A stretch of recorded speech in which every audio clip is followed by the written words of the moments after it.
Alam nyo ba na iyang mga kamay ninyo na itinataas ninyo sa Panginoon ay may kapangyarihang magpagaling ng mga may sakit. Ipatong ninyo ang inyong mga kamay sa may sakit at ipanalangin sa pangalan ni Jesus, ang may sakit ay gagaling.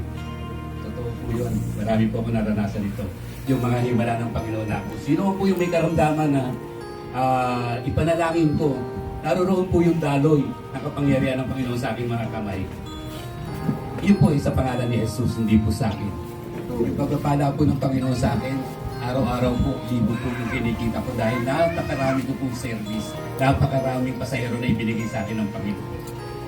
Bukod po doon sa aking mga service na mga bata, na tuwing Biyernes, kumukubra po ako sa kanila ng 2,000 mahigit. Bukod pa yung sakit ako sa araw-araw. Tunay nga po na higit sapat ang biyaya na matatanggap ko sa araw-araw. Ang lahat po ng ating bisyo ay tuluyan ko na pong isinuko dahil sa aking pagsunod sa salita ng Diyos, binago niya ang aming buhay. Nilipat niya kami sa maayos na tahanan. Hanggang sa ngayon ay patuloy namin nararanasan ang higit sa sapat na pagpapala ng ating Panginoon. Kung noon sa Idar ang aking minamaneho, dahil sa pag-ibig ng Diyos, ako'y pinagkalooban niya ng e-bike. Itong e-bike ko na kay Lord yan. Kanyang kabuti ang Panginoon kung tayo susunod sa kanyang salita.